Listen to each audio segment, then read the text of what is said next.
I welcome you all to my minimalistic kitchen. My minimalistic kitchen এ আপনাদের সকলকে স্বাগত জানাই। আমি আপনাদের সকলকে ধন্যবাদ জানাই for watching my past videos. আপনাদের সকলকে অনেক অনেক থ্যাংক ইউ। আজকে বানাবো একটা ভীষণ সহজ অ্যান্ড ইন্টারেস্টিং রেসিপি, সুজি কাস্টার্ড কেক। এটা একটা ইন্টারেস্টিং টি টাইম কেক, যেটা খুব সহজেই খুব কম উপকরণ দিয়ে বাড়িতে থাকা সামগ্রী দিয়ে আমরা খুব সহজেই বানিয়ে ফেলতে পারি। For guests, for our near and dear ones, for our kids. এটার জন্য সুজি প্রথমে ভিজিয়ে রেখেছি, আর আমি ব্যবহার করেছি বিভিন্ন রকমের ড্রাই ফ্রুটস। ভিজিয়ে রাখা সুজি একটি পাত্রে ঢেলে নিয়ে তার সাথে বিভিন্ন রকমের ড্রাই ফ্রুটস অ্যাড করেছি। এখানে আমি নানা রকমের ড্রাই ফ্রুটস অ্যাড করেছি, যেমন ধরুন কিশমিশ, Indian raisins as well as black raisins, cashew nuts, almonds, tutti frutti. টুটি ফ্রুটিটাও বাড়িতে বানানো। টুটি ফ্রুটি একটা খুব মজার জিনিস, যেটা যে কোনো ডেসার্টে দিলে একটা খুব সুন্দর টেস্ট অ্যাড হয় তাতে। তারপরে কিছুটা দুধ অ্যাড করেছি এবং দুধ গুঁড়ো অ্যাড করেছি।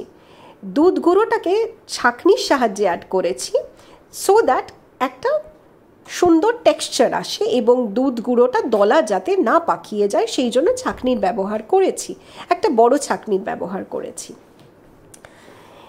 নাও একটা ভালো স্ট্রেনার নিয়ে এই দুধ গুঁড়োটাকে আমরা চেলে নিয়েছি এবং সব কিছু ভালো করে মিক্স করে নিচ্ছি। আমি টুটি ফ্রুটি বিভিন্ন রকমের রেসিপিতেই ব্যবহার করে থাকি, স্পেশালি ফর ডেসার্টস, ঠান্ডাই বা ধরুন যে কোনো রকমের মিল্কশেক, কেক, ফিরনি, এগুলোতে টুটি ফ্রুটি দিলে একটা খুব সুন্দর টেস্ট আসে, অ্যান্ড কিডস লাভ ইট। এতে মেল্টেড বাটার, ডিম এবং চিনি অ্যাড করেছি। ডিম এবং চিনিটাকে খুব ভালো করে ব্লেন্ডারে ব্লেন্ড করে নিয়েছি। এতে একটা সুন্দর ফ্রথি টেক্সচার আসে। এই ফ্রথি টেক্সচারের ফলে কেকটাও খুব সুন্দর ফোলে। ধীরে ধীরে চিনি আর ডিমটাকে ভালো করে ব্লেন্ড করে সেই মিক্সচারটি আমি আবার কেক মিক্সে অ্যাড করে দিয়েছি। তাহলে আমরা কেক মিক্সে সুজি, দুধ গুঁড়ো, কিছু ড্রাই ফ্রুটস, টুটি ফ্রুটি এবং ডিম অ্যান্ড সুগার ভালো করে ব্লেন্ড করে অ্যাড করেছি। এবার কাস্টার্ড দেওয়ার পালা। কাস্টার্ডটাকে ভালো করে গুলে আমরা আবার কেক মিক্সে অ্যাড করে নিলাম, and I am blending everything very nicely. You can use a hand blender or an electronic blender. আপনাদের যেরকম সুবিধে সেরকম ব্লেন্ডার ইউজ করবেন। এবং তারপরে আমি মেল্টেড বাটারটা দিয়ে দিয়েছি এবং আবার ভালো করে নাড়াচাড়া করেছি। অনেকক্ষণ ধরে ব্লেন্ড করেছি। অ্যাকচুয়ালি বেশিক্ষণ লাগেনি ব্লেন্ড করতে, তবে বারবার একটু ব্লেন্ড করলে কনসিস্টেন্সিটা ভালো হয় এবং কেকটা ভালো ফোলে। Then I have added baking soda and a pinch of baking powder, and now I am adding the dry fruits. ধীরে ধীরে ড্রাই ফ্রুটসগুলোকে অ্যাড করেছি।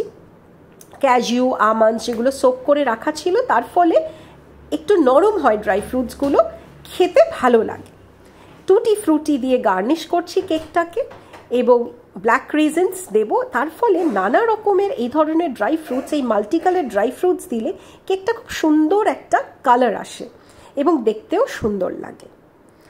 সো এই গার্নিশিং এর আমরা সব রকম ড্রাই ফ্রুটস, টুটি ফ্রুটি, রেজিনস ব্যবহার করেছি এবং এবার কেকটাকে আমাদের বেক করার পালা। এত রকম ড্রাই ফ্রুটস অ্যাড করলে দেখতেও ভালো লাগে এবং যে কোনো গেস্টসকে দিতেও ভালো লাগে। বাচ্চারাও এটা খুব এনজয় করে। তারপর একটা বাটার পেপার নিয়ে বেকিং পেপারে ভালো করে বাটার লাগিয়ে নিয়েছি। এবার কেকটাকে মাইক্রোওয়েভে দিয়ে দিয়েছি এবং সিম্পল মাইক্রো অপশনেই আমি কেকটাকে বেক করেছি। Our cake is ready. দেখে নিন, বেক হয়ে গেছে।